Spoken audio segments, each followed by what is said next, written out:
Алдар көсе шайтан ба? Неге ол өзі байып кетпейді?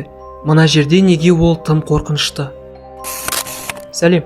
Бала күнімізден сүйіп қарайтын Алдар көсе мультфильмі есіңде ме?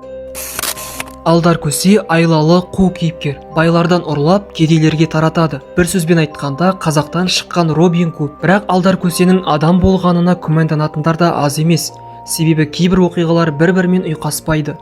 Айлакерлігі сонша ол шайтанды да алдап кеткен. Так, стоп. Сонда шайтанды алдауға бола ма?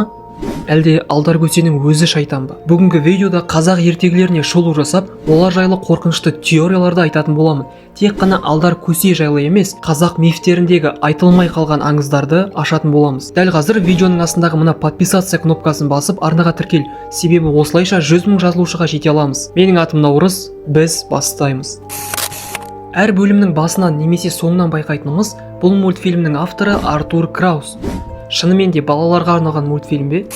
Кейбір бөлімдерді іздеп отырғанда осындай қорқынышты кадрларды кездестірдім. Ал мына балық аулау туралы бөлімнен бала күнімде өте қатты қорқатын едім. Ал сіз ойладыңыз ба, неге бәрі Алдар көседен алданып қалады? Әр заманда өтірікшілер өз жазасын алатын, бірақ Алдар көсе емес. Тіпті ханның өзі қанша рет басыңды аламын деп тұрғанда, оған ештеңе болмады. Ақыры Алдар өз дегенін жасап кете беретін. Яғни ол гипноз жасаумен айналысуы мүмкін. Гипноздалған адам кез келген мәліметке сеніп қалады. Осылайша ол барлығын тартып ала алады.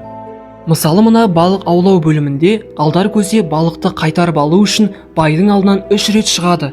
Тек киімі ауысқаны болмаса, түрі де, бойы да өзгерген жоқ. Ал бай болса, 3 түрлі адамды көрдім деп ойланып, түбінде алданады да қолындағы балықты кедейге қайтарып береді. Қарапайым адам мұндай нәрсеге алданбас еді. Ал гипноздалған адам, алдануы мүмкін. Сондықтан Алдар көсе өз заманындағы гипноз жасауды білетін жалғыз адам болған деп айтуға болады.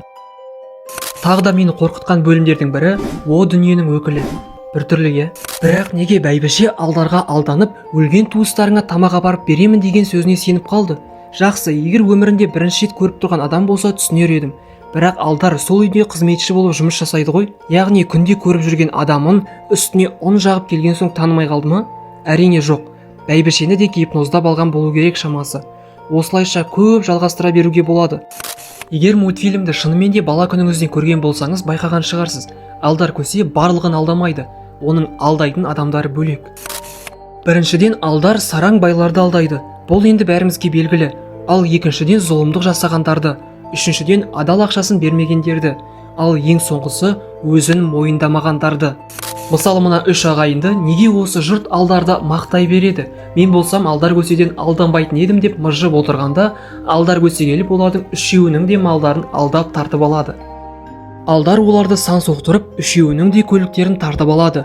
Осылайша біздің байқағанымыздай, егер Алдарға тәкаппарланып сөйлейтін болса, ол мұны ұнатпайды. Қараңыздаршы, оған тіпті ақша да керек емес. Неге байлықтарды өзіне тартып алмайды? Кедейлерге таратып бере береді.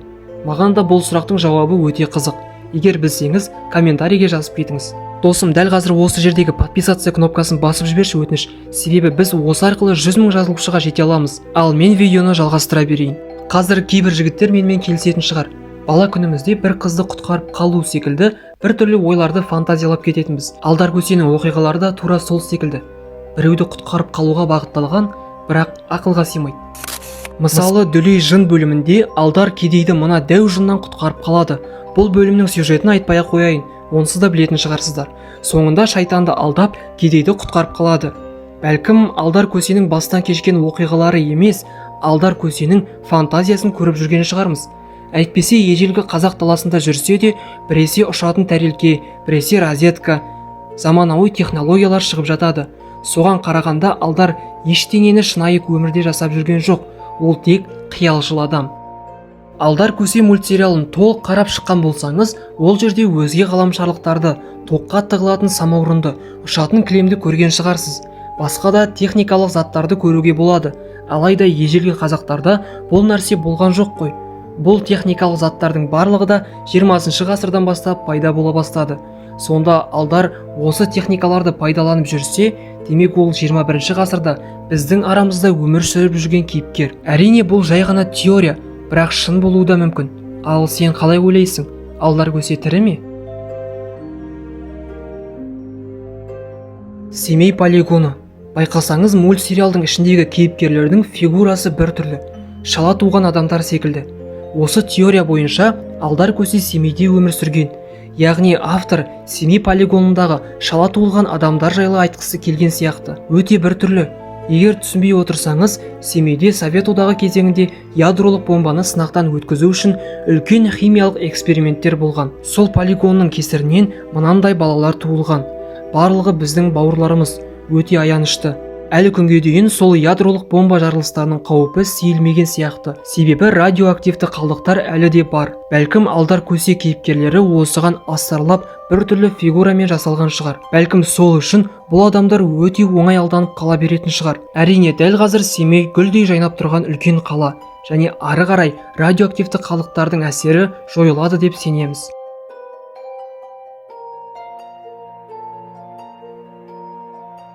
Көнаяқ. Адам аяғы сирек басатын жерлерде, орманның ішінде орман перісі көнаяқ тіршілік етеді. Аяқтары жоқ, оның орнына қайыс белбеу орналасқан. Өздері адамдарды іздемейді. Адамды кезіктіріп қалмайынша тып-тыныш бір орында жатады. Орман ішіне кетіп бара жатқан адамды көрсе, оның атын атап шақырады, жол көрсетуге уәде береді. Осылайша сенімге кіріп, көнаяқ жолаушының үстіне мініп, белбеумен байлап, әбден құрып, шаршап өлгенше үстінен түспей қуалап мініп жүреді екен. Мұндай мифтер адамдарды орманға жалғыз кіріп, адасып кетпеуге шақырады екен. Күлдіргіш. Көп елдерде су перісі, яғни русалка деп танылған аңызды білетін шығарсыз. Олар әуелі ауызекі тарап, кейін мультфильмдер мен кинолар арқылы танымалдыққа ие болды. Соған ұқсас, бірақ өте жауыз кейіпкер қазақ мифологиясында да бар. Ол күлдіргіш. Күлдіргіштердің русалкадан айырмашылығы қандай? Осындай әдемі, тыныш жерде ешкім қауіп бар деп ойламайды. Бірақ дәл осы сәтте жігіттер қауымын алдап арбау үшін жағаға жалаңаш шығып, жігіттерден қулығын асырады. Суға жақындаған бетте ұзын қолдарымен жігіттерді орап алып, су түбіне тартып, аямай қытықтайды. Қазір сізге күлкілі естілетін шығар, бірақ су астындағы бұл күлкіңіз сізге зиян болуы мүмкін еді. Адам күлемін деп бар ауасынан айырылып, су түбінде тұншығып өледі. Обыр. Күн батқанда далаға шығып, молаға барып, мәйіттерді қазып жейтін жауыз. Кәрі кемпірдің кейпінде жүретін бұл кейіпкер мыстан кемпірге ұқсас болып келеді. Түнде даланы аралап, малдардың сүтін еміп, тауықтардың жұмыртқасын ұрлап, қорадағы малдарды айдап әкетеді. Ал кейде оларды өлтіріп, қанын ішіп тастайды. Кейбір басқа елдердегі аңыздарда оны чупакабра деп те атайды. Кәрі кемпірлерден нағыз жауызға айналып кете алатын кейіпкер. Албасты. Өзен көлдің айналасына қоныстанатын жауыз, түрі ұсқынсыз, шашы жалбыраған кейіпкер. Көп жағдайда өзен көлдің айналасында шашын тарап отырады. Негізгі айналысатын тірліктері сиқырлау, алдау, арбау. Албасты басқа заттарға немесе жануарларға айналып кете алады. Олар өз деңгейіне қарай бөлінеді. Ең жауыз албастылар қара, ал қалғандары сары түсте болады. Үнемі қара сиқыр кітабы, күміс тиын және тарақты қолдарынан тастамай алып жүреді.